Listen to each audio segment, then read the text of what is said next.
বেগম রোকেয়া একটা নাস্তিক, বেগম রোকেয়া একটা মুরতাদ। বেগম রোকেয়া আর নাস্তিক তাসলিমা নাসরিনের মধ্যে কোনো পার্থক্য নাই, সামান্য একটা পার্থক্য আছে। সামান্য পার্থক্যটা কি? তাসলিমা নাসরিন ডাইরেক্ট নাস্তিক আর বেগম রোকেয়া হলো ইনডাইরেক্ট নাস্তিক। দুটোটাই নাস্তিক। বেগম রোকেয়া যেমন নাস্তিক, তাসলিমা নাসরিন এক ক্যাটাগরির নাস্তিক। তো তাসলিমা নাসরিনের বিরুদ্ধে কথা বলতে পারেন, কিন্তু প্রত্যেক বছর বেগম রোকেয়ার পূজা কেন করেন? বাংলার জমিনে 90% মুসলমানদের দেশে বেগম রোকেয়ার পূজা চলবে না, চলবে না, চলবে না। মুসলমানদেরকে শিখতে হবে আম্মাজান আয়েশা, আম্মাজান খাদিজার আচার আচরণ কেমন ছিল, মহাজ্ঞানী ছিল। রাজশাহী বিশ্ববিদ্যালয়ের শিক্ষক এমন একটা প্রতিষ্ঠানে দাঁড়িয়ে বেগম রোকেয়াকে নাস্তিক, মুরতাদ, কাফের বলে আখ্যায়িত করেছে, একেবারে ভাইরাল হয়েছে। বেগম রোকেয়াকে আপনারা চিনেন কিনা আল্লাহ জানে। যারা শুধু জেনারেল শিক্ষা শিক্ষিত, শুধু বাংলা শিক্ষা শিক্ষিত, তারা বেগম রোকেয়াকে পূজা করে। প্রত্যেক বছর দেখবেন তার জন্ম দিবস পালন করে, এক ধরনের পূজা করে বললেই চলে।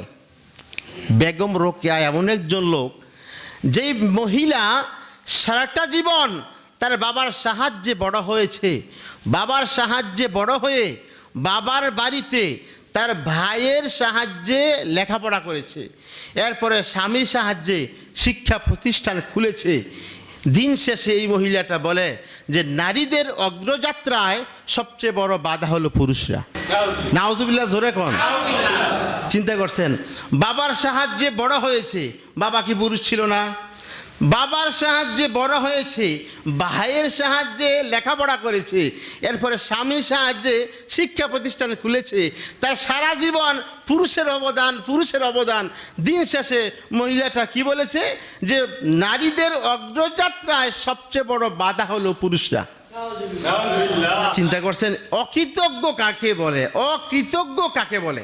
নবীজি সাল্লাল্লাহু আলাইহি সাল্লাম বলেছেন যে আমি মেরাজে গেছি, আমি দেখেছি নারীরা অধিক হারে জাহান্নামী, দুই কারণে।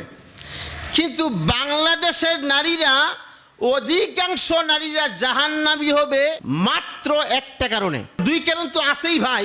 বাংলাদেশের নারীরা অধিক হারে জাহান্নামী হবে আরেকটা কারণ হইল বেগম রোকেয়া।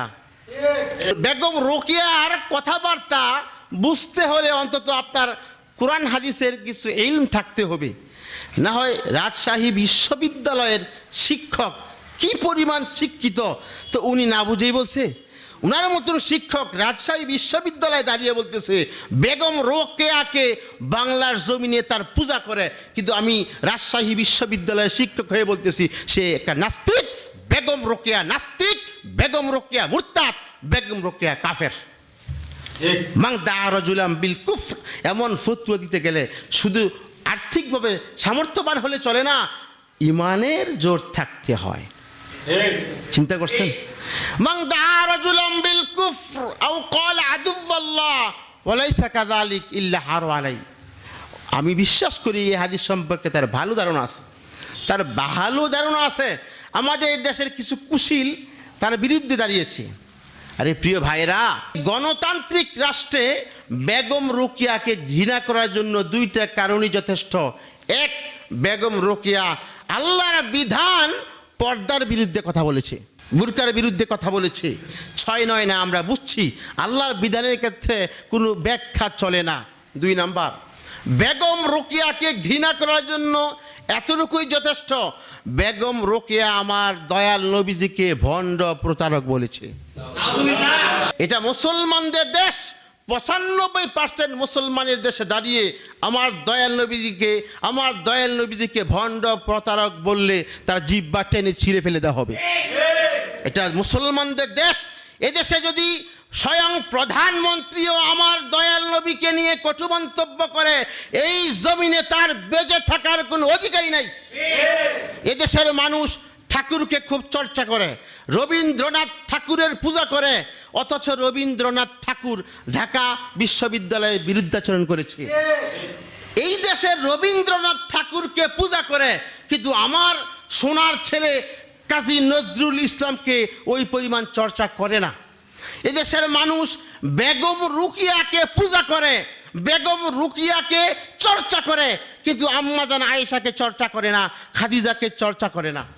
অথচ আম্মাজান আয়েশা এত জ্ঞানী ছিল, এত জ্ঞানী ছিল, সরাসরি পেয়ারে হাবিব সাল্লাল্লাহু আলাইহি সাল্লাম থেকে 2210টি হাদিস সরাসরি বর্ণনা করেছে। আম্মাজান আয়েশা বেগম রোকেয়ার মতন 1000 বেগম রোকেয়া যদি আপনি এক পাল্লায় রাখেন, অপর পাল্লায় যদি আম্মাজান আয়েশার পায়ে দুলা রাখেন মিয়া, আম্মাজান আয়েশার 1000 বেগম রোকেয়ার চাইতেও আম্মাজান আয়েশার জ্ঞান এতই ছিল, এতই মহাজ্ঞানী ছিল আম্মাজান আয়েশা, 1000 বেগম রোকেয়ার চাইতে আম্মাজান আয়েশার পায়ে ধুলার ভাতটা বেশি ভারী হয়ে যাবে। 1000 বেগম রোকেয়ার চাইতো আম্মাজান আয়েশার পায়ের ধুলা বেশি ভারী হয়ে যাবে, এত জ্ঞানী ছিল, এত মহাজ্ঞানী ছিল। কিন্তু আম্মাজান খাদিজাকে আলোচনা করে না, পাঠ্যসূচিতে আম্মাজান আয়েশার কথাগুলো তুলে ধরে না।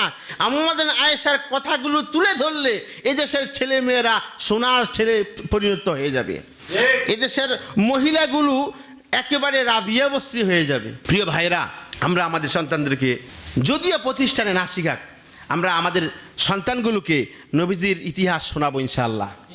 আমরা আমাদের সন্তানগুলোকে আম্মাজান আয়েশা, আম্মাজান খাদিজার ইতিহাস শোনাবো ইনশাআল্লাহ, যেন আমাদের সন্তানগুলো অন্তত নৈতিক শিক্ষায় শিক্ষিত হয়। ঠিক আছে না? বেগম রোকেয়া একটা নাস্তিক, বেগম রোকেয়া একটা মুরতাদ, বেগম রোকেয়া আর নাস্তিক তাসলিমা নাসরিনের মধ্যে কোনো পার্থক্য নাই, সামান্য একটা পার্থক্য আছে। সামান্য পার্থক্যটা কি?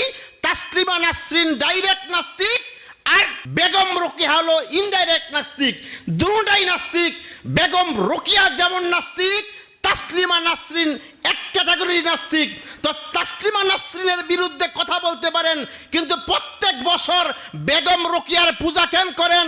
বাংলার জমিনে 90% মুসলমানদের দেশে বেগম রোকেয়ার পূজা চলবে না, চলবে না, চলবে না।